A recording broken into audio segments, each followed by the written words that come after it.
Welcome to the first episode of Wordy Gertie. Uh, Apologies about the cicadas. They just kind of wanted to join into the podcast as well.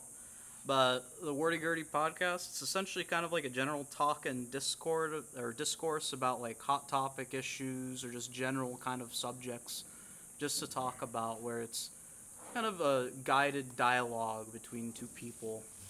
And so, kind of the talking point for today that we kind of decided for was basically the ethics or like integrity compared to basically like bottom line profits within like the entertainment industry, and which ones, like, how should it kind of be followed by? So, should it be profit based for like Disney or anything like that?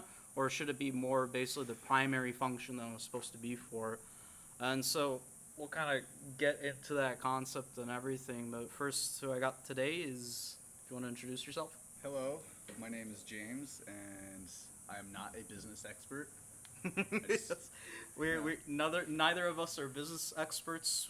We believe that we know some intelligible amount, but that intelligible amount probably doesn't add up to an amount. I'm just a guy who works. Same as me.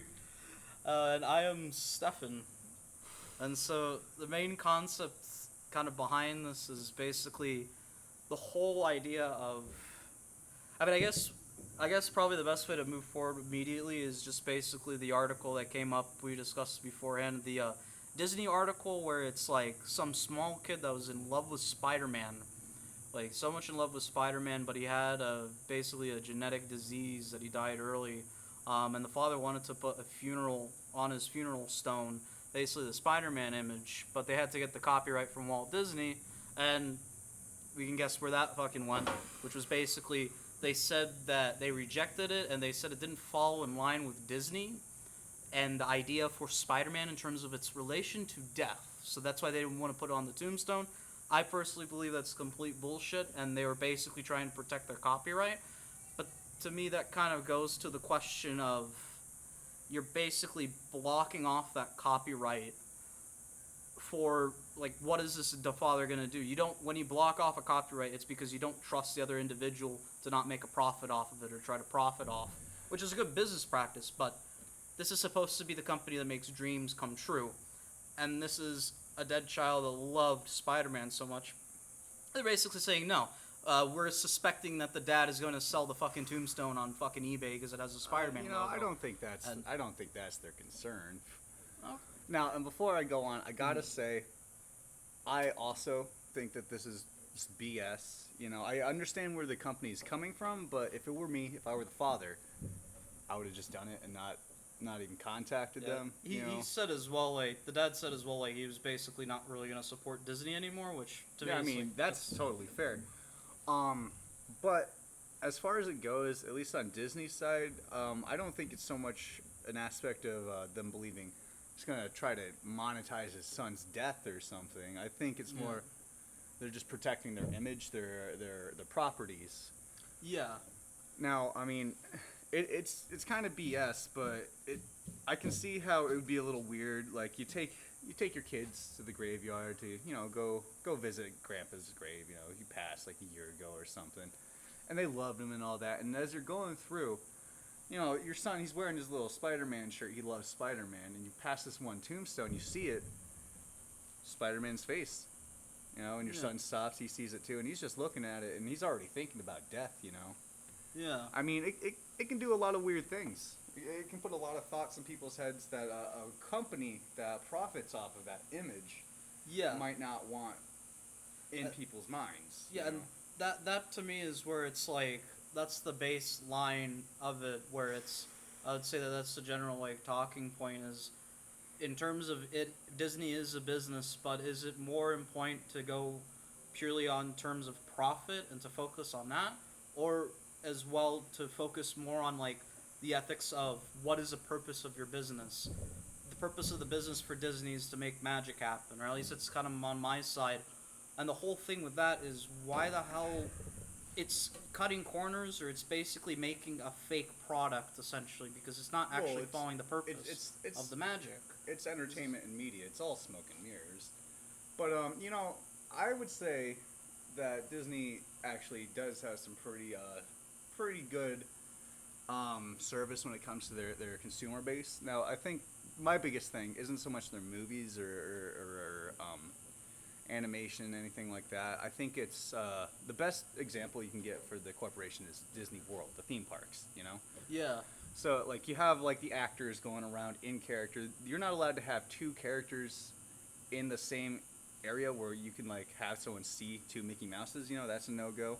Yeah. They constantly have to behave and act and talk like these people will do, you know? And I heard this story that there was this kid that got hurt on the Small World ride, and the whole ride shut down for like 5 minutes, and like people started coming out the walls, you know, the Disney crew. Yeah. And they ferried the kid and like his family into just this back room and gave him like a $100 pass to the gift shop, all this. So yeah, the illusion was broken, but at the same time, in an effort to be safe and courteous to their patrons, they're still doing what they feel like they should do. Now, sure, it is shitty that they won't let this little kid have Spider-Man on their tombstone, but I don't think I would consider that unethical of them. I would say that they're just protecting their market, you know, just like when they break the illusion on the rides. Yeah, but I would say it's like that's the point where it's like with the rides and everything there to make that the illusion of the magic, that works good because they're fully focusing on basically spreading this goodwill. The goodwill of Walt Disney, everything in terms of that. Magic Kingdom. Yeah, exactly. And like the profits are granted from that and from that magic.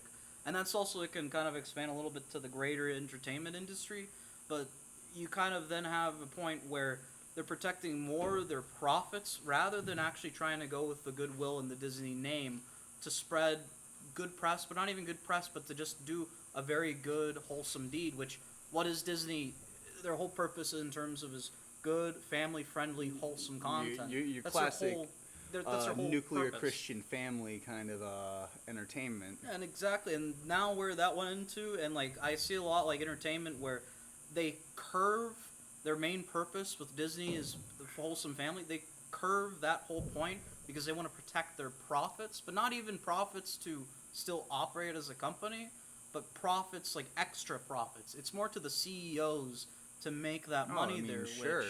But to me, I think it's the CEOs and everything with that.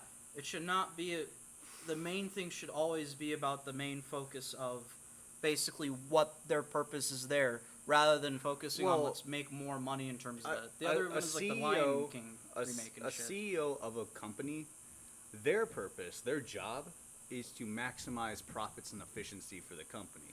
Yeah. So it's not about making everyone feel good. That's not what being a boss is about at all, in anything. Yeah. Now, for a company like Disney, it's just all about maximizing their profits, you know? Like, think about how much marketing goes into this shit, you know? It's part of the whole goodwill. And it goes back to the Spider-Man thing, is like, this kind of... That's the part where I see it cuts the line there, where it's not even in terms of protecting potential assets. It's just the business policy that, in of itself, in a pure business standpoint, makes sense. But for the purpose of the company, it goes completely backwards to the logic and the whole ethos within the company to make dreams come true. Now, again, I that's agree. the part where it kind of goes where like that just doesn't make sense. And like I could even see like other entertainment businesses, like actually Marvel. They keep pumping out films every single time, and some of them they have a lot of heart into it. But then as well, you get stuff like the Lion King remake. Yeah. Why the hell? Why not create like a new property? Why not make something new? No, they're just trying to go for a cash grab to get even more cash, which I just see. Now that's a bigger sense. issue I have with the whole industry in general. Now we've been talking about Disney. Now I'm not like a Disney expert or anything, but like from what we've talked about, I can at least feel like they carry themselves like an efficient company, if not a little scummy. Yeah. But show me one company that isn't a little scummy, you know. Yeah, that's true. But I mean, like, especially it's rampant in entertainment businesses. Oh, absolutely. Pump out the movies, make a profit Look, out look, of them. if you're asking, who cares if you're about asking me if the I quality wanted of- them to remake their entire animated library in live action, air quotes live action, Yeah. because that Lion King was CGI. You know, not a lot of people consider that animation, but it is. Yeah. You know, They're just recreating the Lion King. but not just that. So now I don't really care for superhero movies that much. Like I'll watch them. I've enjoyed plenty of them, but like not a big draw for me. And what I've noticed is how oversaturated the market's gotten in the past, like, I don't know, a decade or so. Because they keep pumping out, like, the same could be seen with, like, Warner Brothers, and, like, because Christopher Nolan, I was going to say, I felt like it starts with Batman. Yeah, but that was a good film. But they would, the thing with that is, it wasn't like this, expanded universe, like they were, which is an ambitious idea, and I think it's a pretty interesting one, but then you get imitators, and that's a whole other issue. Yeah, it starts to go in terms of writing into a corner, because what else are you going to basically do? We need to follow the trend, and the trend now is just to pump out these movies because you need to make a whole collective universe. That's also kind of as well we were talking about Homecoming, and like one part that I also didn't like was they didn't start off Spider-Man on his own and actually kind of learning his own ropes. Was there Uncle Ben? And then no, but even that doesn't need to really be known too much. I mean, but and honestly, Uncle Ben's in every single Spider-Man movie, so it's a plot point we could be forgiven for skipping. I think.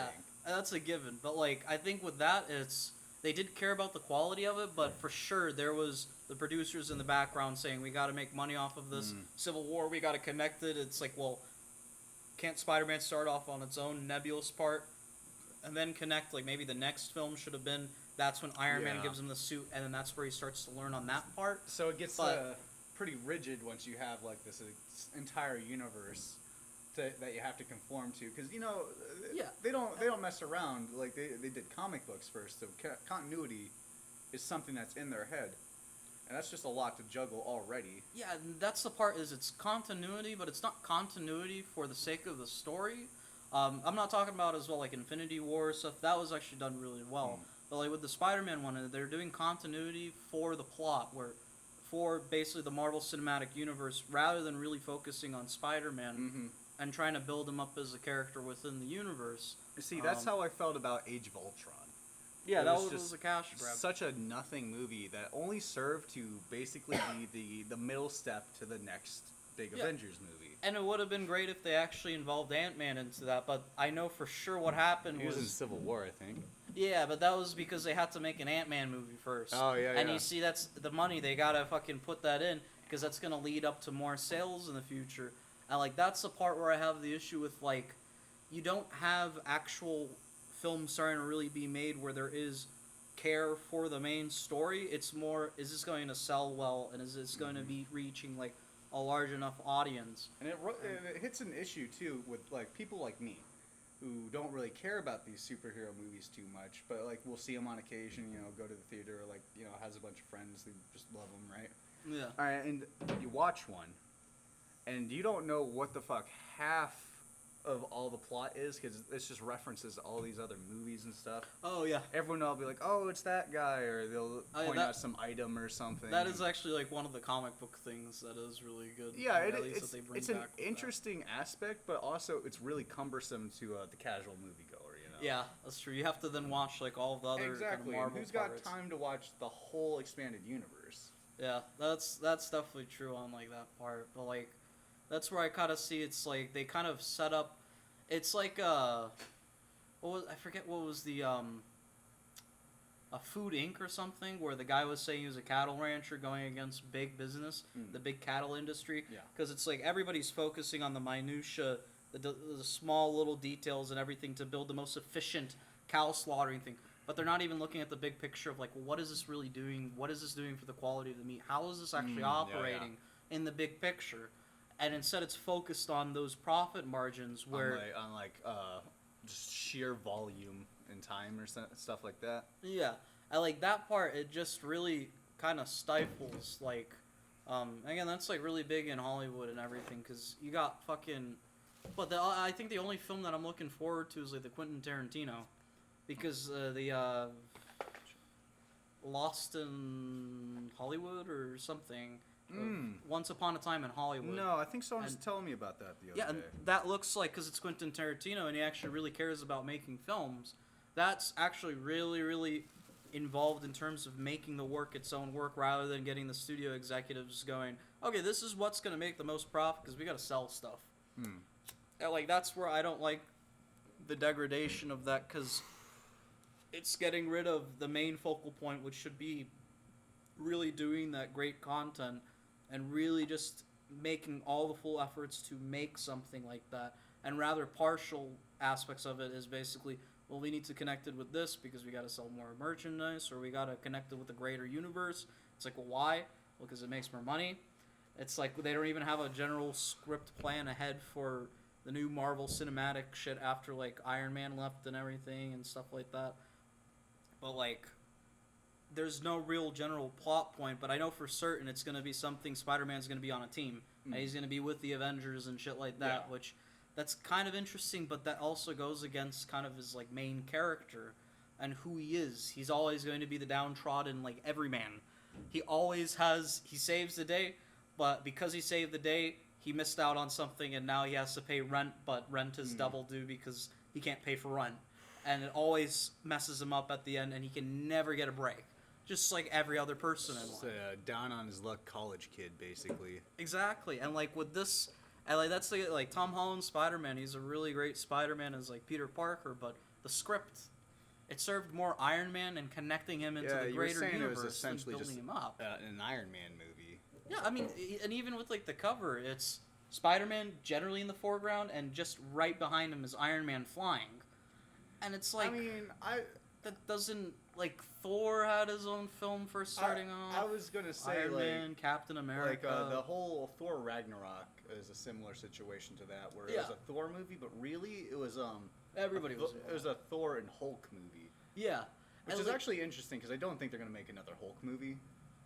So, maybe, yeah, probably not. Yeah, so I'm actually pretty glad that one was as good as it was. But, and, like, that's a good part where you can start doing that. Like, Thor's gonna be with the Guardians of the Galaxies now. Oh, hell yeah. That's gonna be really cool.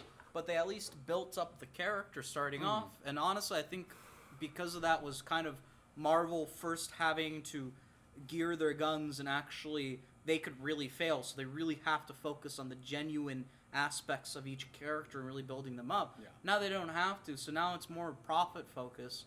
And then as well, there could be an argument made that with Spider-Man, it's owned by Sony, and this is a joint cooperation where it's either sink or swim. So try to connect it as much with the Marvel Cinematic Universe. Spider-Man's always been an outlier with these. Well, I say outlier, but Spider-Man's kind of like Batman in a way, with like how his movies have been treated before all this expanded universe Marvel stuff. Like, Spider-Man, he's not, like, as you said, he was owned by Sony, so it's still owned as well. I think they're doing a joint venture. And he's always had his movies coming out every once in a while, just like Batman does or Superman does, But I don't know. It's hard to it's hard to rectify it sometimes when you have two different studios wanting different things.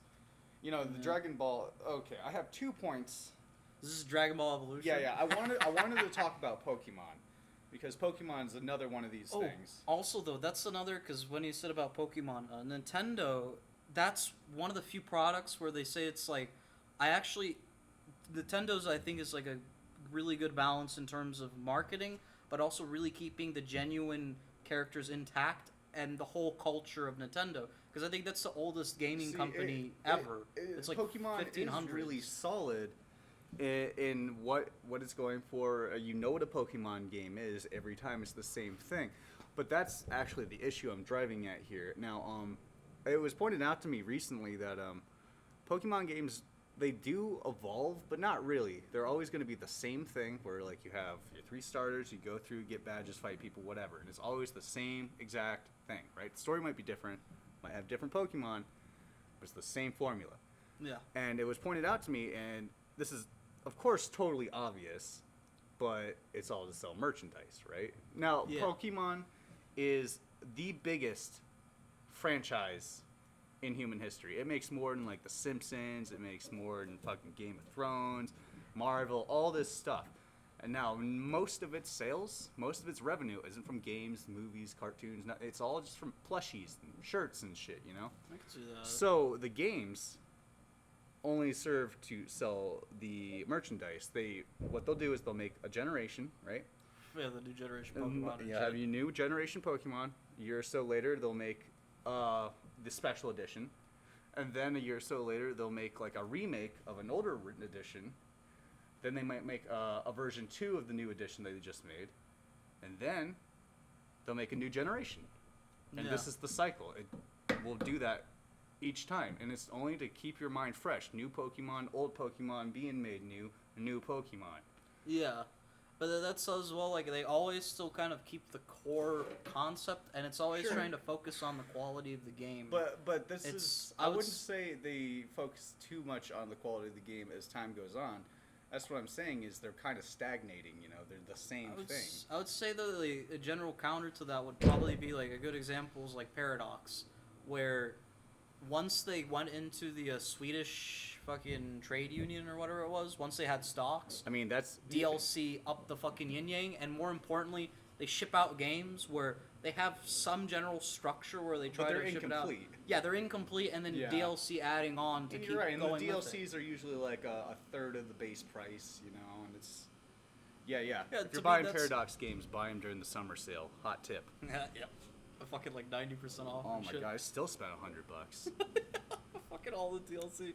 But like that to me is like the kind of bad practice that like at least Nintendo, they have full complete at least I think, right? Full complete games. Yeah, you're right. Fully integrated. They don't release everything DLCs or anything. They don't flood you. They will do this though. Or they do good DLC. Check it out. When they release a new generation, there's always 2 versions of the same game. And there's only 1 or 2 differences in a few different Pokemon that you can catch. Now, the savvy businessman over at Nintendo is hoping that you're going to buy both versions. Yeah. You know, of the same game. That's true. I would say that it's like maybe it's in terms of that they're trying to do another outside mechanic to kind of trade games, And part. to be fair, it does also add longevity to the series with things like that. But you know, when we get back to the core question of ethics versus bottom line, you know, it's like I was saying to you before we started this, business is amoral. It's not immoral. It's amoral. Yeah, it doesn't have any morality of right or wrong. Morality. The right part of it is in terms of we have to make money. Mm-hmm. And we have to make profits. Businesses are focused. It doesn't matter what it is or how much goodwill they put out there. At the end of the day, every single business exists to make money. Yeah, and that's where I say it's like, I guess it's more of the quality of standard goes so low that they start to sacrifice the quality and the components of the purpose of the game, basically. And so that's where Nintendo still releases a full product, but then with Paradox, you have so many different times where it's like a half-completed game that goes out, and then they have to fucking remake and kind of push it through. That's the beauty of a free market economy, though, is if a business starts to get all this ill will, you know, and bad practice and all that, what are most people going to do? They're going to start voting with their wallets, you know? Yeah. And actually, the Imperator Rome got fucking slammed, because immediately first day people were like, yeah, no, this is horrible, mana, which luckily, thankfully, they're fucking removing that, which is good. Yeah, my general strategy with Paradox games is to wait about a year. Then they actually have a complete game. Yeah. Same thing with Hearts of Iron 4. But then when you saw Hearts of Iron 3 when it came out, it was a bugged mess, but it was heavily detailed, and the core concepts were there. It's like going from 2.0 D&D to 4.0, you know? Which is just a streamlined video game.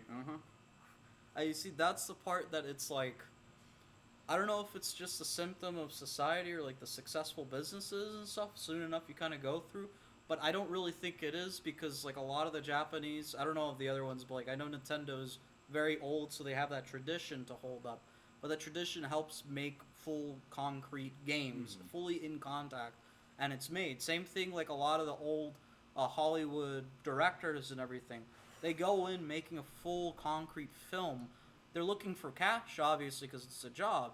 It's a business. You make money from it, but they're still making sure it's a full, complete, stable product in the first place. I think a big part of these issues is cultural things, time changing.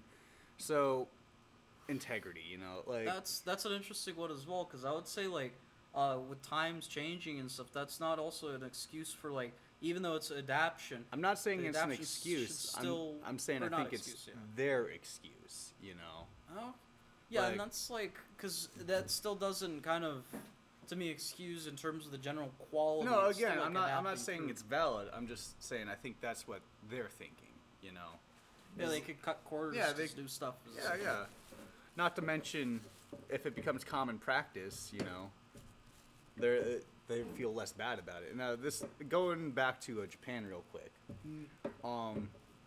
They've gone through a pretty big cultural change in the last 100 years or so, wouldn't you say? Yeah. But a lot of things are still there. Now, they're a very dedicated and hardworking people. When you say That's like Nintendo was made in like 1500 or something like that. Is it really that old? Yeah. What were they doing back then? Tavern games, tavern board games Oh was my actually God. made like wood shop, or at least I think one of the Japanese companies, and they're still around making That's that. amazing. Yeah, and it's because they have a strict code of quality Mm-hmm. that they always follow, and that's first and foremost. You have to make something. And you always that. got to appreciate a business that always bears that in mind.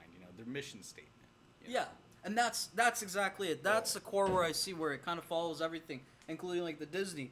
Their mission statement is not to pump out films Mill Creek, like all Mill Creek style, Lord. and just pump them out. They're Hey, supposed don't you to talk make... shit about Mill Creek. It's amazing. You always know you're watching Mill Creek because every fucking 5 seconds, that logo just bleeds into the picture for a second. as you're watching a fucking Italian crime drama, and the it's fucking police and shit. Quality. The fucking stop sign. It's so nice compared to like U.S. where cop would be like, "Get on the ground!" No, this guy's like, "Stop, stop!" With, Yeah, like, no. fucking stop I'll sign. be honest. Like, if I was anywhere else in the world, I might be a problem with the law. Like, what are you gonna do? Shake your billy club at me? Bro, you need a license to do jokes, especially in Britain. Oh my god. But yeah, no, I think that's at the core of it's the mission statement. You put it really well there. Is like I think a lot of companies are missing the mission statement, and we're allowing basically kind of subpar, not even products, but even really shady or just really fucked up business practices to kind of go through. Really grimy shit. Yeah, same thing. Fucking Kimba, the White Line, and Simba. Yeah. They fucking Okay, I knew about Kimba for a while, but I was thinking about it the other day because I was watching a review of the new Lion King movie. And the guy, he put Kimba and Simba right next to each other. I'm looking at it and I thought about it. I'm like, oh, they're literally the same character. Yeah. Kimba, Simba, The it's art, Hamlet. the original artwork for the Lion King had one lion cub completely white, and the other one like a regular color, and it's like if that is not just fucking blatant, just copywriting. Oh yeah, because like that, what the fuck? So Kimba apparently ran in like the 60s or so. So like, it's been around long enough for someone at Disney to see it. Oh yeah. And now anime wasn't very big in the States until about, I would say, maybe the 80s, 90s, from what I've been told. But, Akira and like that stuff really yeah, started but- to blow. And Dragon Ball. But Dragon Ball like blew over everywhere. in the 70s, what do you think the odds are that someone who worked at Disney, their dad was in the Navy, and they just lived in Hawaii for a bit, I would still say that they were still inspired by like, because I know for certain Inspired by Kimba? Oh yeah. No, that's they what were- that's what I'm driving at. Okay, so you know the whole thing with Hawaii and the Navy? Oh yeah, with Japan. Yeah, with Like, everything's Japan. set up Yeah. for- It's Japan and all of Asia's gateway to the United States. For a long time it was, anyways. And it still is. Japan, well, excuse me, Hawaii has one of the biggest Asian populations in the whole country. Yeah. But so that's the thing. So back in the day, all that shit would filter through there, and the Japanese would actually use Hawaii as a testing ground for the American market. And just to test the products. Yeah, and- exactly. So It's for a interesting. long time, Hawaii would always get like premium anime before everyone else. Fucking hell. Yeah. So that's what I'm saying. Like, what do you think the odds are in the 70s? Someone who worked at Disney around the time they made The Lion King was a kid in Hawaii. Yeah, I would even say that they got inspired from just old Japanese, like, because it was made by sure. the same guy who did Astro Boy. Yeah. And he was the Walt Disney of Japan. Yeah, I was was gonna the say I one heard that, him being described as like the progenitor of all manga artists. Yeah, and he actually had good ethics, like good morals. He understood like the product that he was making, and he made sure in terms of like the respects to it. It's the same, and like with Disney, basically just trying to basically push that to the back. Even copyright striking the newest released version of Kimba going to the United States. Whoa. Yeah, or I think something like that. They stopped the production of that because they said it was copyright of Lion King, and that's the shady shit that it's technically not illegal and it's not like it's gray water area, but it's fucking scummy as shit. That's when the you don't best even... way to describe Disney as a corporation, though, is not technically illegal. Yeah. You know, what are they, like, yeah. just an inch away from having a media monopoly? Like, I'm Yeah. pretty sure Trump had to come in and stop that deal when they were buying Fox, where they had to break apart Fox. Yeah. Because, because they would have grown way too large. They would have even had The Simpsons, I think, because it's part of Fox. Oh, right? yeah, it is. It's definitely part of Fox. Yeah, so they would control, like, all of that shit, and it's like... Well, you know what they own now? They own Fantastic Four, I believe, because it's one of the brothers. They can keep it. Or X-Men as well, so you're gonna see crossovers of that shit. Same. I'm not an X-Men guy. No, and this fucked me up because I was watching this on Netflix. I was waiting for the new season to drop. You know. Yeah. Always Sunny. Oh, that's on Fox. I forgot about. Well, I believe it? I believe it was FX, but I have heard that they had bought Always Sunny. Oh. So Disney? Yeah. What the fuck? So it's off Netflix, and well, Disney's trying to start their own streaming service. You know. Yeah, and that part I don't, because you see again, that's like the morals and the ethics coming back again. It's like you're supposed to be family friendly. Yeah. And basically and all Always inclusive. Sunny is And- the last thing you would expect. You're going Always Sunny, and then they pulled off the Punisher, and they pulled off the Punisher when it was doing really good, and Daredevil when it was doing really good on Netflix. And the reason why is again, it's their property, but it's like, but that's not something that's Disney in a lot of ways, because Punisher is really fucking violent. Same thing with It doesn't Daredevil. matter if it doesn't fit their corporate image. They bought it. Yeah, And it's the thing- business. and it goes protecting into the the whole properties. deeper aspect of them becoming a conglomerate, a monopoly. You know? Yeah. At a point, what is the original company's mission statement?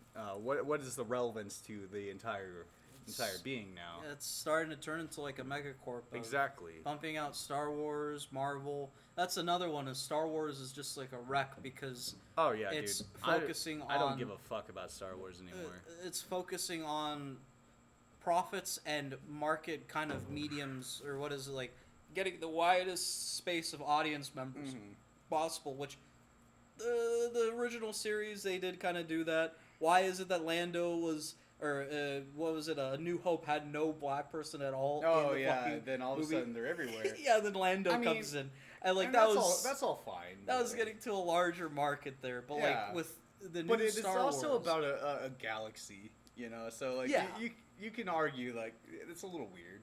yeah, You they got were. fucking green people walking around. Yeah, but then know? you don't have like a black person. It's Yeah, like, what the fuck? exactly. Yeah, no, in that part I can see, but now they're fully focusing on reaching to the masses as Oh much yeah, as possible. lowest common denominator kind Yeah. of thing. And they also just completely, they hire up producers that don't even really care too much about like the original Star Wars, like Kathleen Kennedy. Yeah. I don't think she really cares too much in terms Oh. of Star Wars universe. That reminded me. when We can't forget about Dragon Ball. We gotta bring it back around to that. oh, Dragon Ball Evolution. Yeah. But continue. with Okay, Star I'll just Wars. say with that is like, cause there was a guy that made the CGI Clone Wars for Lucasfilms, and that guy was really invested into the Star Wars universe. Yeah. He would have been a better overall producer for like going into the Disney Star Wars universe to really help guide it. But I'm pretty sure they just picked Kathleen Kennedy because, well, she's stable, she makes money. That's going to be the stable part. It's a safer bet. Yeah, you know? completely disregarding the whole point of buying the Star Wars. Well, I mean, when like you think about moniker it from and a that whole business idea. standpoint, when you buy up a property like this, and then you have the idea, like, okay, now we're gonna make movies of this every year, right? Yeah. At first, I think it is pretty smart to go with a safe bet. I would also say that the Clone Wars guy would probably been a better choice because Yeah. he had the passion and all. But when you think about it from a corporate standpoint, if you want to preserve as much money as you can and just lay the foundations for more, Yeah. you go with that. Plus, you could That's always the have other a new director come in later down the line, you know? Yeah. And did you hear? You watched the Red Letter Media, the predictions on the episode 9, right? Where Rich Evans and Mike, I feel like I might have seen that, but like I said, I haven't been watching He Star said Wars, so... his guess, and I can honestly really see this because again, it's not about story. Fuck the story. It's about longevity. Oh, You yeah. said economic longevity. Make as many films in the future. He's thinking that they're gonna do an Endgame. They're gonna do a time travel thing. What? But it makes Well, sense. actually, no. It Go does. back in time, and now you have the Old Republic, where D&D can come in and start to make their own series of movies. Wait, you say D&D? Are these the Yep, Game of Dave Thrones and guys? Dave Benioff and Dave Jackoff, Lord. the fucking dipshit and dipshitter. Speaking of integrity and art, They're fucking bottom of the. I keep going back. It's like one of those guys made X-Men Origins Wolverine. oh fuck. He made that. That shows in terms of like, okay, that's No, they didn't give a shit near it's the like end. okay, it's like Adam Sandler. You know, Yeah, growing up, I loved Adam Sandler's movies because I'm just white trash. yeah. But- There's always like there's Billy Madison. No, Billy there's, Madison was great. Mr. Deeds was hilarious. the Water Boy. Yeah, I was at MEPS the other month, and me and my roommate were just hanging out in the room, and fucking Billy Madison was on. You know, we're just watching that. Not Billy Madison, Waterboy. This is good shit. I hadn't seen that in like 7 years. You know, Yeah. the last not Eddie Murphy. Excuse me. The last Adam Sandler movie I really enjoyed was the You Don't Mess with the Zoan. Yeah. Because I was in 8th grade, you know, I'm going through my Hebrew phase, right? So it spoke to me, right? But then immediately after, you know what the next movie was that he made? I don't know. Jack and Jill. It really was. It was. Did you ever Oh, see God. Jack and Jill? No, but I know like a good amount. Like Oh, it's yeah. There are two maybe movies. Fraudulent. Definitely fraudulent, for sure. There are 2 movies I've seen in my lifetime that I can confidently say I was stupider on the other side of it. It was MacGruber and Jack and Jill. I could definitely see that. I think there was one actual joke in the entire film. I don't think so. It It was was mostly just gags, but they weren't good gags. making fun of immigrants and like oh, other I people. mean, yeah, but I'm just kidding. I feel like that was just kind of a bit, you know. Like Because it's making fun of minorities is funny apparently. yeah, the old lady just munching on just like the weirdest looking pepper I'd ever seen. But Fucking chili pepper Yeah. and shit. It's like, ah, Jill it's- getting like the shits afterwards. Yeah, it's just crude. Yeah, and that I can see that's the same like with that part, and then also But- like, how you going? It pissed me off though, because after Jack and Jill, he keeps making these trash movies. But you know what he dropped on Netflix a year or 2 ago? Just this movie called The Cobbler. That's actually really good. Yeah. Yeah, it's a more I don't want to say somber, more melancholic, kind of more in the vein of Melancholy like comedy. yeah, it's more like Click, you know, which was Yeah. a fantastic movie.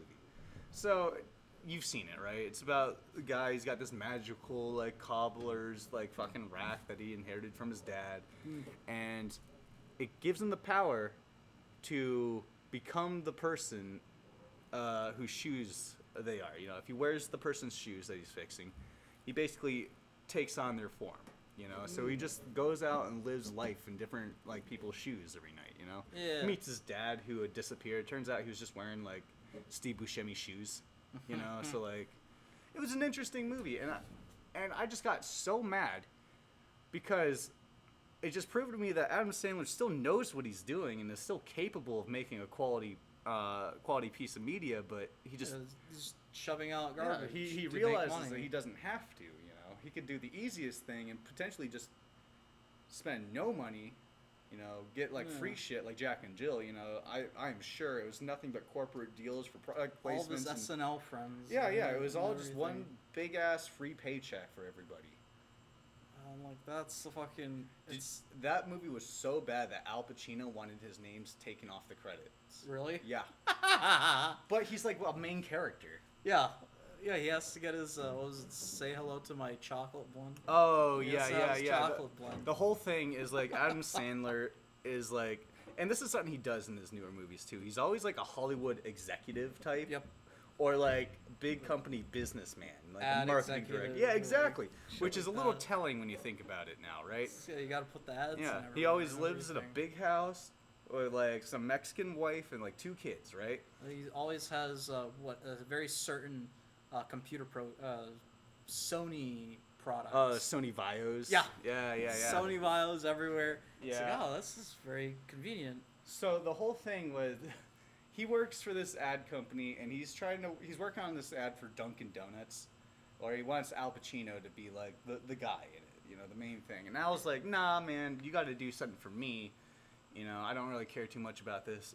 And then Jill walks in. Yeah. And Al Pacino sees Jill, which is just Adam Sandler in drag. Yeah. And just smitten. And really like bad drag, or not really bad drag, but just kind of meh drag. Like nothing really. Okay, was... it's not Mrs. Doubtfire levels. Yeah. I'll tell you that much. Yeah, but it's not exactly like even. It's just like really Adam Sandler and like, it's not even like Medea. What is it? Medea goes to like. Medea goes anywhere. Yeah, fucking Medea X. Yeah, or like the Nutty Professor or stuff like that, where you have like the fat suit. You know, and I shit. love that one though. Yeah, and, like not even like that amount of work because they're not looking for work. Mm-hmm. They're looking for money through easy cash to kind of cash grab it and to kind of go. Terrible. Yeah. Just like Dragon Ball Evolution. So you know why that movie got made? You know why they made Dragon Ball Evolution? So I believe it was Fox owned the rights to Dragon Ball in the United States or in general, something like that. Yeah, but the rights were about to expire. So what they had to do, either to renew it or to just get something out of it, is they made a movie. You've seen Dragon Ball Evolution, right? Yeah. How much of film? Yeah, how much of that movie though would you say is faithful to Dragon Ball? They didn't even fucking care about it. Now, did you ever Piccolo's see... a Martian Manhunter? That's all it's needed to be known. Did you? Fuck. Fucking well. Did you ever see the I think it was a Filipino version of Dragon Ball that they put on YouTube? It's from like the 80s, you know, and it's like really goofy. Yeah, they even got the hair and everything. Yeah, but like that's the thing. It's like literally just a live action Dragon Ball. Yeah. So why did Fox drop the ball? It's like they had no idea what it even was, you know? Yeah, and like that's where it's when fans can even make better content. Mm-hmm. It's less flashy because they don't have the budget to be able to animate shit. It's the same thing but it's got more heart to it, though. Yeah, the same thing like the Star Wars shit, the Star Wars fan movies, that I'm pretty sure a lot of them gets fucking copyright strike off. Oh, absolutely. Which is the dumbest fucking thing. Hire those fucking people. Don't fucking copyright strike them. The secret is to not monetize it. Yeah, well, even then, you can technically... Because technically, if you make any intellectual property that's against their will and against the wishes of how it's interpreted, you can pull them off. Yeah, fair use laws is a very interesting thing. Yeah, it's just most of the time companies don't care. And it used to be that imitation is the greatest kind of form of flattery, which, funnily enough, that's why the estate that owns Kimba, the White Lion, going back to that, they didn't want to sue. First off, because fucking Disney lawyers. Mm-hmm. But the other part was they said it's kind of like they kind of knew that basically this is like the ultimate form of flattery when they completely ripped off Kimba. Is like, well, it's such a good quality piece. Still gotta be a bit galling though that Disney goes around and is threatening to sue them now. I don't know what exactly. What are they gonna do about it? I think it's more they put like not a cease and desist, but like something to not sell it doing over some markets. Corporate flexing. Yeah, not to put it to the American market in terms of I think like theaters or something like that because it's too similar to Lion King. But the internet exists. Yeah, everybody's gonna go around that shit. Like that's like I can kind of see where it's like the fucking copyright. Like, that's how it's supposed to be, is like, well, it spreads around the information, but nowadays people are so... Because, again, they want to protect their business practices, but their business practices are out of whack, where it's not even going towards the original fucking idea. Same thing like the Star Wars, also like the Marvel stuff. But again, when we're talking about business, the truth is, the goal has always been to make maximum money. Yeah. Yeah, and that's like, it's just the weirdest situation. I mean, when I'm working... When we get audits they serve two functions, right? Yeah. First one is quality control, so we know what our job is and we do it more efficiently, right? Yeah. Second one is to fail us on our audits so we don't qualify for our bonuses. You know? Just another fucking shady. Yeah. I mean, by the way, we just had an audit and we passed. 94% and above is what we need, but like we got it, 95. But that's the thing, you know, it's like what business, no matter what they do, what business isn't trying to get the most, you know, squeeze every drop of juice out of that lemon, you know? See, that's the thing as well. I go into, I guess, sandwich companies. That would be like comparison like Subway and then Jimmy John's. Where Jimmy John's, it does have the good quality meat because they're trying to make good quality, fast subs. Yeah, period. it's all Subway. fresh shit, and we do it all in the morning, you know? Yeah, Subway, they're just putting the cheapest shit together to get the best price for the sandwich. Screw having fresh deli subs. That's not the point. They lost the meaning to just sell produce. Well, I'll tell you this, though. Subway's cheaper, so you know what people go to more? The Subway. They go to Subway. They make more money. True. Yeah, but then again, that's the thing is just like you're losing the quality in Subway, but then, like with Jimmy John's, you have that balance because it's still really good meat, still really good veggies. Hey man, I'm not about to pay $9 for a sandwich though. Yeah, that's true. That was a good point. And that's the thing, you know, it's a really fine tightrope that a company walks with trying to balance like good ethics, good products, good customer relations and image versus profit. Because why are you here in the first place? Sheer profit. Why do you get a job? Why does anyone work? Oh, just to make money. To make money, just true. like because you want to feed yourself and like have fucking electricity and shit. And you can't do that if you're not making money. Yeah. And if you're the CEO, the leader of a business, not only are you worrying about that for yourself now, but now you everyone need under profits. you. Or now you need the a percentile growth to keep investors in. You know, Which that part I kind of operating don't. expenses and all this shit, like it gets expensive, dude. Yeah, and that part as well. I don't like how that kind of inflates that part because again, that's also It brings in so much money, but once you get investors in, it starts to become appease the investors rather than make the good product. Well, it's see, and appease the investors. That's the it. thing is, not all companies. I would actually say most companies aren't public like that. You know, Yeah. most companies don't have investors and shareholders that you need to, appease. Like Jimmy John's, for example, I'm pretty sure is a closed company. There are no investors. It's franchised. You know, Yeah. you could buy into it, but then you're running shit. You know. Yeah, and then, like that's why I think they can still keep their quality up because they're not worrying about investors breathing down their necks. No, they just profits. have equal partners. You know. Well, like, going back to Paradox. Like it was like night and day shift. Because I remember Hearts of Iron was just about to be released there. This is something that real quick. That's what happened. About Paradox. They made Mountain Blade, right? Because I'll start it up and I'll see like their logo. They were a main company that helped support the small developers. Oh, they're like they're like the producer. Because Paradox made a lot of other games during the 2000s that were not even related to any of that. Yeah, because like they're involved. I can kind of see the relationship between Mountain Blade and something like a Crusader Kings, but only tangentially. You know? It was its own studio though. It was its own developer company, but they got produced or they got basically cash from Paradox. You know, and that's what Paradox does a lot, which that part's fine because like it works out, and they have still like the legitimate freedom to do that. But like classic one is Imperator. That was not a finished game, and that was just completely rushed because we can do an unfinished game. People will buy it. Stocks will go up. We got to focus on stocks and investors more than the quality of the game, and we'll slowly improve it. It's like, but that doesn't. That's just so fucking fucked. You need another beer? I think I'm good. All right. You think? What do you think is the general consensus now? Where we reached? I think we gotta reach like a general kind of idea of the quality. To kind of go towards like a wrap up. Yeah, I do want to continue this conversation in a future episode, but honestly, my opinion's unchanged. Mostly because I've always just thought that companies are amoral. You know, like an individual company, or more specifically, an individual in a company, could embody all these ethics, embody the mission statement, and just be a pure, honest person in how they operate, right? Yeah.